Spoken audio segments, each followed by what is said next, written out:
have my pre-dried watercolor paper. Let's do some intuitive art. To get started, I'm going to outline the shapes of the watercolor bursts or the blooms that I see. And I'll oscillate between this blue, green, and yellow paper and the red, pink, and orange. And I'll try to kind of mirror the drawing actions that I'm doing on both sides. So outlining the shapes on the paper on the left. And I kind of like to look at these like they're my thought bubbles. So for the most part, I'm going to keep these open. Now I'm adding in some paint pen lines and just kind of connecting these thought bubbles. And I'm going to use colors that I see in the paper. So I've got a yellow, green, and blue paint pen for the image on the right.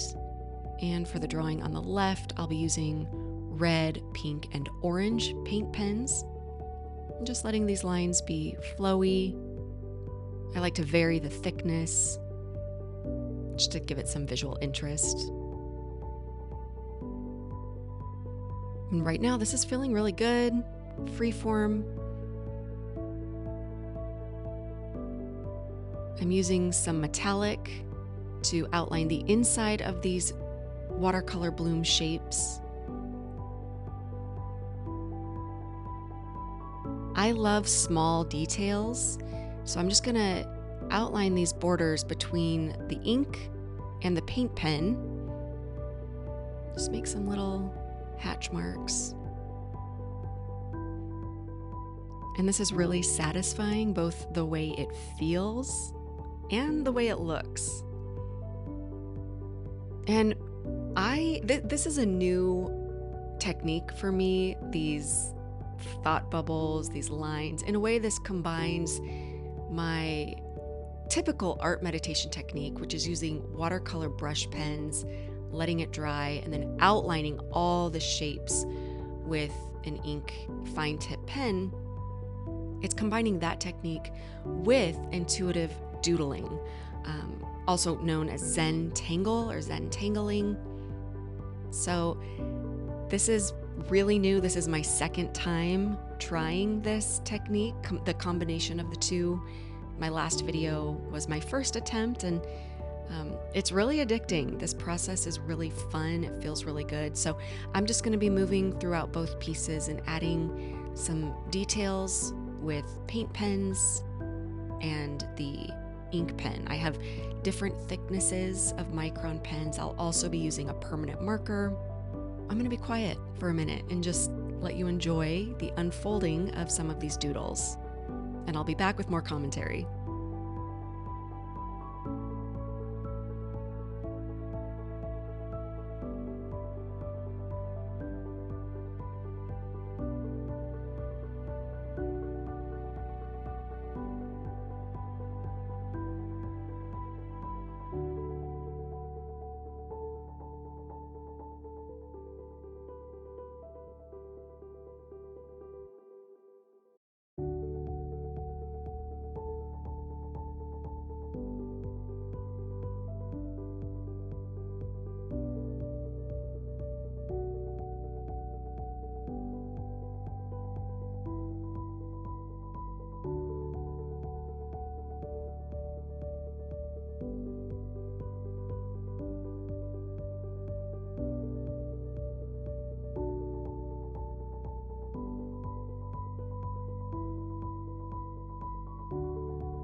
Okay, up until this point, I had been replicating whatever I was doing on the right piece of paper. I was doing that then on the left. And right about here, I started thinking, okay, I am overworking this.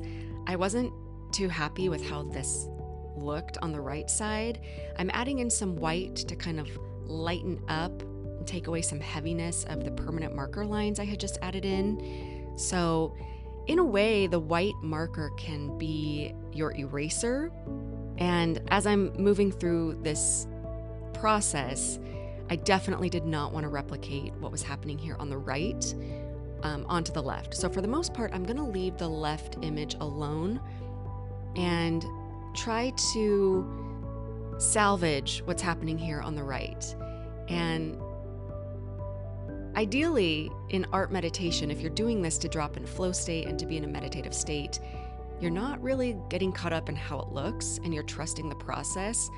I'll admit, I was getting caught up in how this thing looked and I was trusting the process. So I was really unhappy. I actually wanted to stop recording and start over, but I decided to commit to finishing this work and at least letting it record while I did, and was really just trying to trust the process and bringing in some of the white paint pen and some fine tip ink to work out what was happening with these zentangle doodles under the squiggly white lines that you see here. So it was just feeling really heavy-handed, and now I'm trying to lighten that up by bringing in more and more of the paint pens.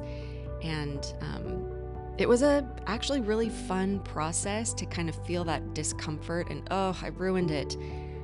But like, hang in there. I think I can fix this. So I'm dropping back into a flow state here. I'm starting to feel that this is going somewhere that I'm satisfied with. And I didn't want to overwork the left image, so I thought it would be interesting to see what it looked like to have a more simplified doodle on the left with the red, pink, and orange, and then have that more detailed as a contrast on the right. And in a way, this is like a great metaphor for life. Some days are easygoing, I'm clear, I'm focused, and some days I'm overthinking. I've got a lot more thoughts and, contradicting feelings or uncomfy feelings, I should say.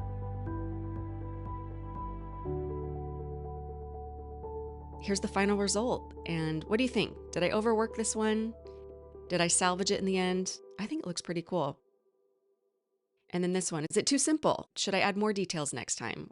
Overall, this process was super fun, very satisfying, and I'm definitely going to keep doing this and refining my process here. Thanks for joining me.